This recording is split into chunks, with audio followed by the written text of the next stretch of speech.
Baba, kuzobe isikhathi esingakanani senza lokho? Kuzomela ukuthi simbuyisile ugogo la ekhaya. Baba, lento yokuthi ugogo ahlale kweminye imizi ayilungile neze impela nje. Akubona abantu angabazi, umuzi wamakoti wakhe naye.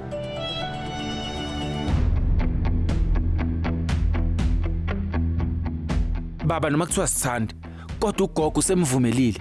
Ulile ukuthi uyingxenye lelunga yalomndeni. Noma kuthiwa uhlala laphana kodwa kuvumelekile. Akayihambelanga nje yena. Uhambela ekhaya ngoba ecasukele thina. Baba, le ngxabano soze yalunga uma ngaphane omunye nomunye ekhomba omunye esweni. Ngesizuze lutho la. Ngiyacabanga ukuthi khona okufanele axole lana. Baba, uPramod noViraj baqinisile. Siyacela ukuthi uyomlanda, siyacela. Mawukuthi ngibuyisa umala, kuzofanele futhi ngibuyise noLila. Futhi angikwazi ukuvumela lesa sikhohlakala la emzini wami. Ngiyaxolisa, angikwazi ukuhamba ngamlando ma. Kodwa baba, seningahamba manje.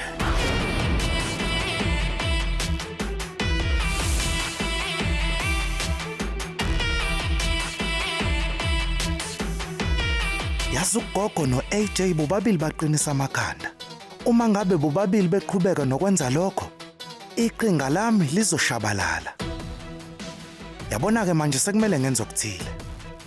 Kuzomele ngimbuyisile uLila kulamagceka la ekhaya.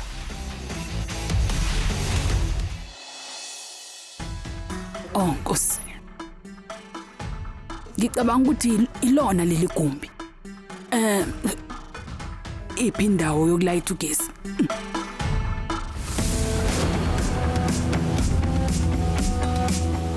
Yini le?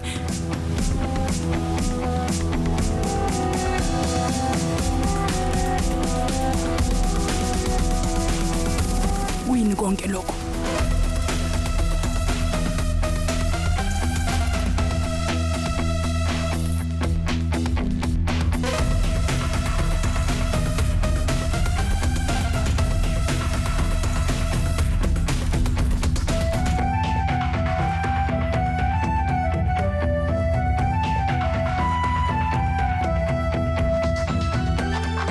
Ngiwise uRivati ebhayisekileni.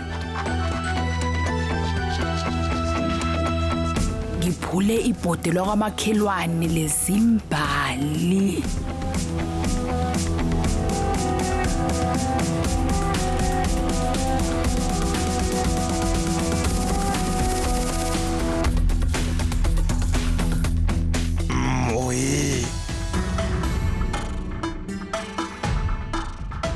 Sarojini ulana kodwa bese ngikulungiselela umbhede. Uyini konke lokho? Ngabe ngamaphutha kaLila wonke lawa? Kungani phoni wanameke otongeni? Ingoba besifuna ukulungisa amaphutha akhe. Uzophelelwa ukuzethemba. Kusukela emnganeni bakhe uLila umuntu onganaki nje enhlobo. Uhlale njalo nje enza amaphutha. Mhlambe ufuso lwakhe. Kodwa inkinga enkulu lapha ufuso lwakhe ukushona kwama wakhe. Ini? Uma kaLila wadlula emhlabeni uLila esayingane. Wayemncane ongangokuba ngathatha isinqumo sokuthi ngiphinde ngishade. Kwangesona nje isinqumo sami kuphela, kepha nomndeni wami futhi nayo. uLila wathola umama omusha. Kodwa bengakwazi ukuthi ngingamisa izinto abengayifuna empilweni yakhe. Watshela uLila ukuthi akashicilele wonke amaphutha ephepheni abewenza. Awanamathisele lapho dongweni. Ungani? Ingoba ubefuna ukuthi uLila awakhumbule impilo yakhe yonke angalinga wakhohlwe. uKhalend ukhulisa uLila kahle kakhulu. Anginaso nje isikhalazo ngalokho. Kodwa le storeroom lesi sindawo nje esabekayo kithi sonke. Abazali kumele ukuthi bakhulise ingane bobabili kokubambisana kunjalo. Sarojini, uyabona mase kuphela iminyaka u20 nishadile nisemshadweni. Ithandane ayikwazi ukuthi singanqamulela isitori sabo ngoline nje abancane. Awubi nakho ukushaya umthetho ukudlula umuntu obamsane naye. Ulila uyena ofayo ngaphakathi usafa namanje futhi. Sarojini, ubengenakho kuyikhethela kodwa. Ukudinwa kaKalindi hayi bandla yena kumhlungumezile kakhulu. Uyasaba nje yena bandla ukuthi abekuleli igumbi. Ngaso sonke isikhathi umenze iphutha okwabhala kulesi iqeshana zamaphepha. Izandla zakhe bevele iqaqazele bese khihla sikanandi. Kodwa usamthanda uKalindi noma engamzali. Sarojini, uyabona ulila wami uyintombazane emangazayo, ulula futhi unobubele, uhlezi njalo ebona okuhle kodwa nje, futhi nje umeke wawamukela angenza konke okusenhlizweni yakhe. Into emangazayo ukuthi akakaza sakhononde ngalutho oluvela kuKalindi. Ngesinye isikhathi bengiphatheka kabi uma ngabe uKalindi emhlukumeza.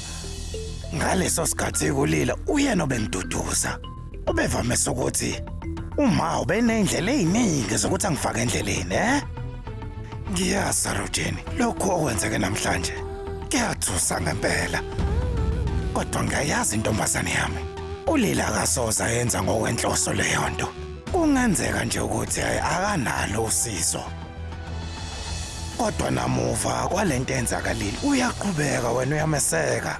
Ekujuleni kwenhliziyo yami ngiyabonga kakhulu. Ungakhathazeki Vasadi.